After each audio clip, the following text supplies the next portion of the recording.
Nation. Being still in Texas, I am still making videos from my iPhone. If you watched the other 2 videos I did from Texas in Amarillo with my brother, you'll know that I teased doing Room Raiders Bourbon Edition with my dad in his closet. Oh dear. Dad's behind the camera, and we're gonna go raid his shelf. So let's do this.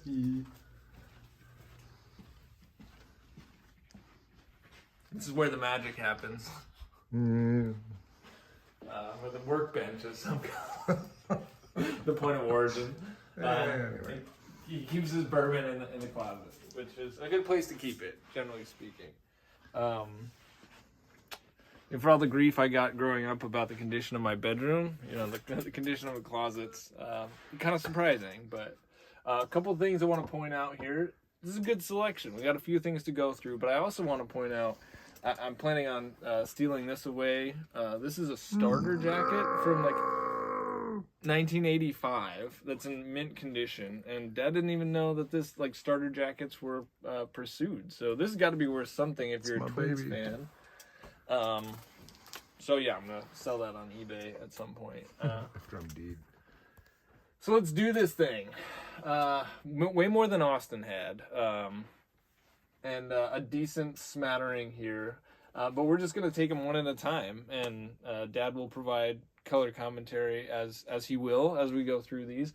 But we don't have a tripod, and given that we're not at a table, this is where we're at. Austin also didn't want me to point out this gem of an apparel rack in Dad's closet. Dad got into bow ties when we left the house. So this used to be all Theater. Novelty ties and whatnot. Now it's a legit crap ton of bow ties.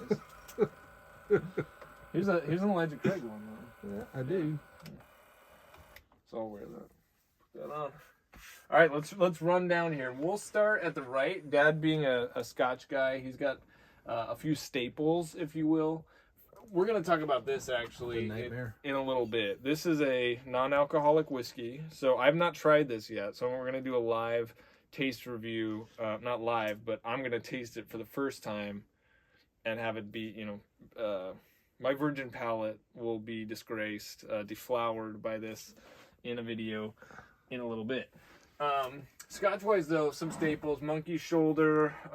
This is 3 distilleries that I don't remember. I think Aberfeldy, Glenfiddich, and one other. Great story behind Monkey Shoulder. It's a nice blend. It's a great low shelf introductory. Yeah, 100%. Very unoffensive Scotch. If you're looking for a Scotch to just try, not a bad one at all. Bruichladdich. Remember, speak with some phlegm in the vocal cords. This one, Islay Barley 2011. They do this as a vintage release, so they do different editions where they get barley from different farms. Basically, as a coffee guy, single origin coffee, this is single origin barley going into their generally non-peated release from Bruichladdich, which is very famous for their peated releases, specifically Port Charlotte and Octomore. Personal fave. This does not taste anything like Octomore or Port Charlotte. I'm going to pick up the paste. Also, Auchentoshan American Oak, so bourbon barrel aged, non-peated Scotch. Another very good introductory Scotch. Had that recommended to me by a real Scotsman. Nice. Yep. Lives close by. Okay, let's get into the American whiskey. It's a couple Wild Turkey products, which everybody should have. I mean, Rare Breed certainly, and I see Dad's got a backup up there. So yeah, barrel proof. If you're looking for a good standard Kentucky barrel proof bourbon, you got to go Rare Breed because it's $40-$50. You guys know this. I've told you many times. It's killer value. And then I do also recommend having around a Kentucky Spirit. This one actually is kind of off profile relative to some of the Rare Breed releases. It's not as funky, sourdoughy, nutty. It's actually a little bit more vanilla, sort of like vanilla custard style flavor vibes in this. Really like this. And this is Wild Turkey's single barrel product. 101 proof, like their Wild Turkey 101. But such a massive step up from standard 101. And a little less rough around the edges than Rare Breed. You just don't get as much proof as you get on the Rare Breed. Which do you prefer out of those two, Dad? Rare Breed. All right. Yep. What do you know off the top of what you like better? A little smoother, a little creamier, a little sweeter. Sweet. for my lack of palate. Okay. Rare breed? That's how you feel about rare breed over wild turkey? Yeah. Oh, okay. Yeah. Next up, Austin and I talked about Henry Mckenna. Gotta have it, is what I said. And you do have to have it if Thanks you to you. get it. Yeah. You can find it down here, man. So yeah, I got Dad a backup for Christmas, so he has one more. But yeah, Henry McKenna is one of those bottles I always have to have one open of. Buffalo Trace also is a solid everyday whiskey. And I like to keep this around for people who don't drink whiskey that much because it's a little fruitier, certainly not harsh whatsoever, sweet, a little floral, totally inoffensive bourbon. So I like to keep one around. I'm on the tail end of my bottle now, so I got to get another one soon as well. Speaking of Buffalo Trace, have to have Eagle Rare too. This one's a single barrel select, which we did a number on last night. Oh yeah. This one was one I actually got in a trade, which I had then given to you because I knew you were running short. That's huge. But then you were able to pick up another one just recently, yeah? Yes. Where did I score it? Class it's 6? Class 6 on base. Yeah. Unbelievable. Yeah. And then you dropped, what, 25, right? Yeah. Yeah, that's nice. I mean, it's so hard to find this for less than 40 now. So if you do stumble on it and somebody's only charging you 25, I'm buying all day. Yeah. Yeah. I wanted to be gracious. Of course. Next to the Eagle Rare, this was a gift, so it's hard to crap on a gift. Obviously, free bourbon is great and wonderful, particularly when somebody's giving you something to try. I was stoked to try this because I've seen it on the shelf in Wisconsin. The 36 Texas Bourbon has gotten some decent distribution. It just, it didn't suit my fancy. I'll have a little nip of it here again. See if I just pull out a couple. Woody.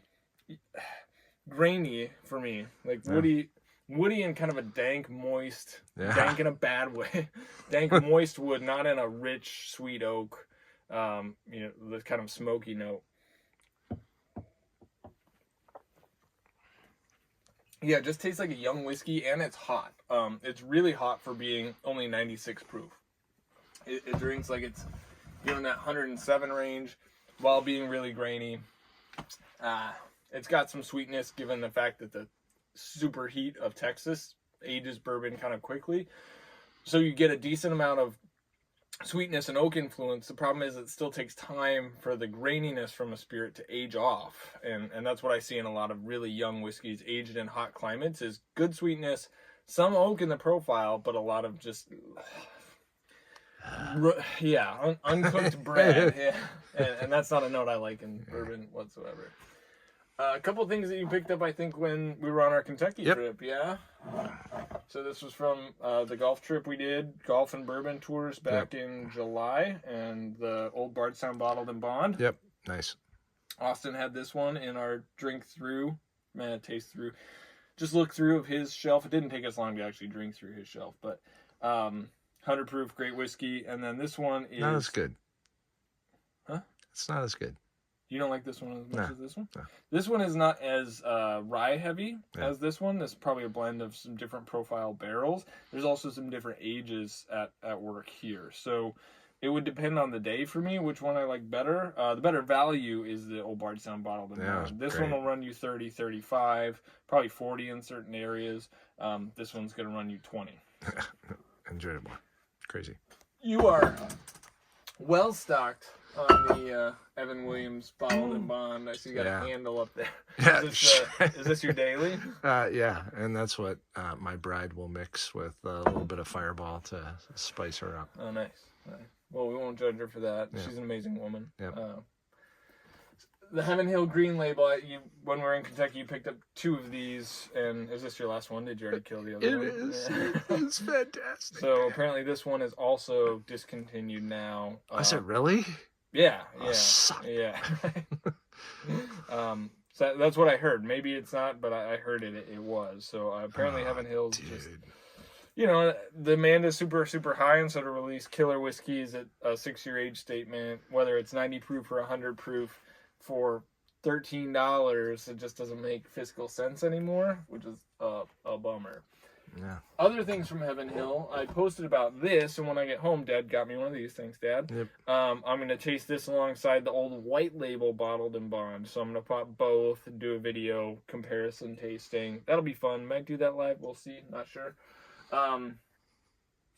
Yeah, I'm gonna save my opinion of this until that video. Cool. Alongside those from Heaven Hill is Heaven Hill white label, not bottled in bond. You want to know how it's not bottled in bond? A couple things. It doesn't have the old 6-year age statement. It's not 100 proof, and it's plastic. Not as good. Not as good. Nope. At all. Hold on. Better than a kick in the head, though.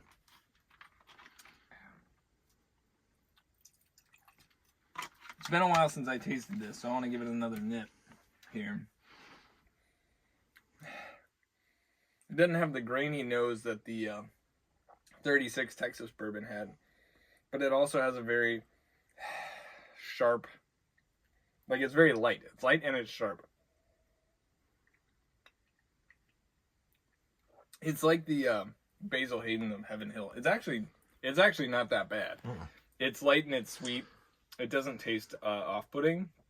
Finish is a little sharp, bitter. Reminds me of Cabin Still, which is a Heaven Hill product. Kind of a nuttier Heaven Hill product at 3 years old. That's not great. So I wouldn't recommend people buy this unless you're just looking for something to do shots of. Yep. Or to mix into a punch or something. Mixers. Yeah, it's a good mixer. Yeah, I would want something personally with a little bit more bourboniness for some, like making a killer cocktail. Like if I'm gonna make a cocktail, I want a killer cocktail. So I want a good bourbon in there. But if you don't care, this is probably fine. I apologize for the shaky cam. Those iPhones are pretty great at stabilizing. Oh, good. So it should be pretty good.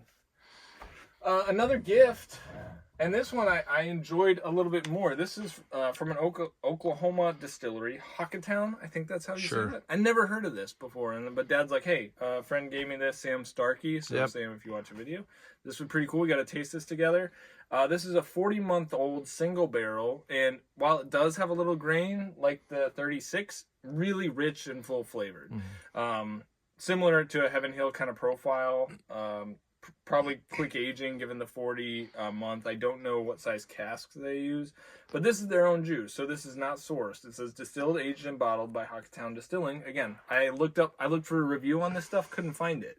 So consider this a review. If you're rolling through Hockatown, is that even where they're from? Is that the name of the place? I don't know where you got it. Broken Bow. Oh, that's right. Oklahoma. My bad. If you're rolling through Broken Bow, this is probably a pretty cool place to stop. I would stop and check it out, get a pour at the bar. Broken Bow's beautiful. In Oklahoma? Yeah, it's near the Ozarks. Ozarks. Oh, nice. Yeah. Cool. Lastly, and we're already through. So how long have we been recording? 13:08. All right, that's perfect. TikTok. Last one was the very tail end of a Remus pick that you picked up in Wisconsin. Yeah. Yep. These are still, or they were 3 weeks ago. About to head home in a couple of days, but 3 weeks ago when I left Texas, these were still on the shelf at Woodman's in Oak Creek, and it was good. We might kill this tonight, actually. Okay. Really enjoyed this. I've had 2 Remus picks tasted. One was from Timers in Racine. That was awesome. This one from Woodman's in Oak Creek is really good too. So I really would recommend if you see a Remus pick, you should probably pick it up because it's pretty decent value too. 6-year-old MGP at cask strength for like $50. Not going to be as good of a value as the 8-year MGP cask strength pick we did with Dancing Goat Distillery that'll launch literally any day. But still, pretty good. Pretty good, and like I said, we might kill that. Dad, if you had to pick your favorite on the shelf, what would it be? Here. This is Dad, by the way. Yeah, it depends on the day, really. I really like the rare breed. I've loved the Mckenna 10, Eagle Rare. Some of these I hesitate to go to because I look for a time like with a son or a friend coming over to really enjoy the good stuff. So most days I'm just drinking my average soup there. That's going to do it for us, y'all. Hope you enjoyed the video. We'll be back at the bar soon. Stay healthy, stay safe, and keep it neat. boom.